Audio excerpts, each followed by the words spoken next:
If you like fighting Gestrals, you might enjoy the Hidden Gestral Arena. And even if you don't, the Pictos you get for completing these challenges are well worth the trip. Let's move on to what you're actually doing. Spoiler alert, it's fighting a bunch of people, starting with Matthew the Colossus, who from my experience is the easiest. And yeah, really all he does is attack with his blade arm. It's pretty easy to time and counter. I did this fight on my first try, so I don't have too many insights on it. But if you beat him, you get the Last Stand critical, giving you 100% crit chance when fighting alone.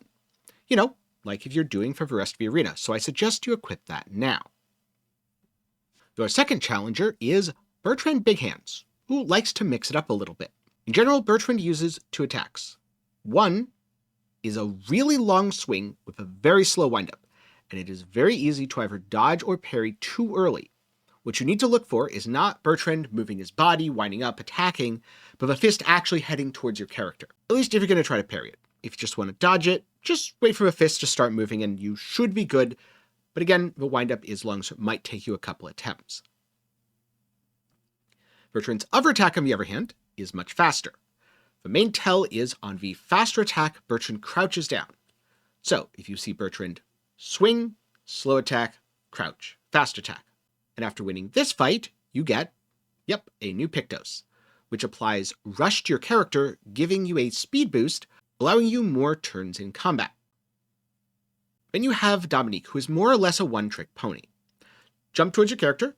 Don't take the bait. That is not a time to dodge or parry. Dominique's just getting up close and personal to use a big, really slow overhead smash. Again, the tell for parrying is if the fists are getting close to your character, that's when you parry.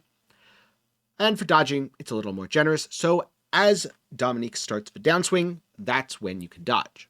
She does kind of hurt, but from my experience, she's a one-trick pony. I also beat her fairly quickly though, so maybe she has a second move that she just didn't use on me. And as you beat her, you get another Pictos, which permanently grants Shell to a solo character.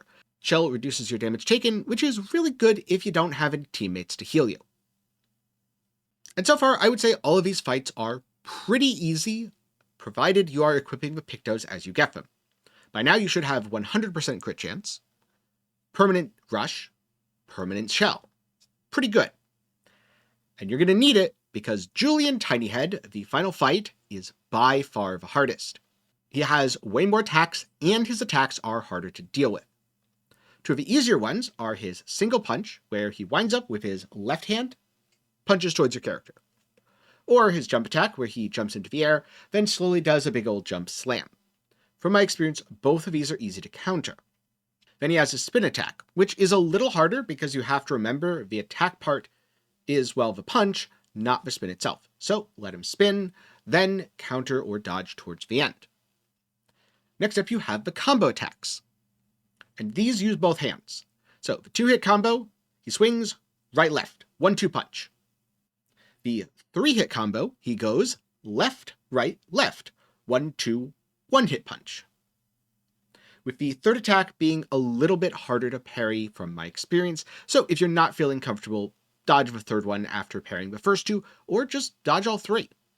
What makes Julian really tricky, and why this fight took me longer than the first three combined, is the fake out punch move, where Julian fakes with his right hand before punching with his left. Now, the tell here is when Julian swings quickly with his right hand, he's not really moving his body, he's just making a swing with his arm. But when he swings with his left hand, he is using the full force of his body, thus committing to the attack. The thing is, my brain knew that pretty quickly, and my body was still like, herder, I'm going to parry the first one, and then get hit by the second one. Which is why it took me like 15 minutes of dying to this guy over and over and over again before I finally got him down. Also note, he has way more health than all the others. If you're doing this in the early game, maybe right after you got CL, I do personally recommend her or Mael as the character to take on these challenges. It could just be how I built them, but I found it to be more difficult on both Gustav and Lune. But don't worry, defeating Julian Tinyhead is absolutely worth it, because after you succeed, you get a new Pictos that gives you 50% more damage when fighting alone. And so, just for fun, what does it look like if you combine all of these onto a single build and make the ultimate Lone Wolf character Divinity style? Well, here is Ciel as a solo character with all of these Lone Wolf Pictos taking on an overworld Borgian boss. And yeah, her damage is kind of cracked. One of the really nice things about this setup is you get 100% chance to crit. This means if there's any effect that says trigger on critical, guess what? That effect just triggers 100% of the time, don't have to worry about it.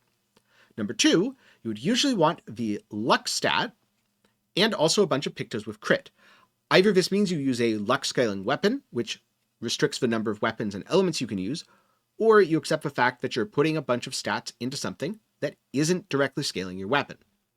Well, if you have 100% chance to crit, now you can either put your damage straight into might for raw DPS, or you can put it into weapon scaling stats.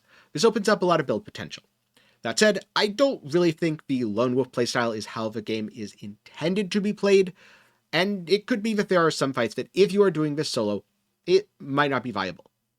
But that said, after I got these Pictos, I did mess around for a bit. I was able to take on both some regular and also quite tough enemies. It's a very fun playstyle. And there's one other neat thing.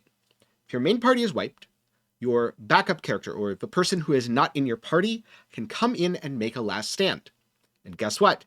If there's only one person left, and you equip all these Pictos, that last stand is going to be pretty impressive and do Expedition 33 justice.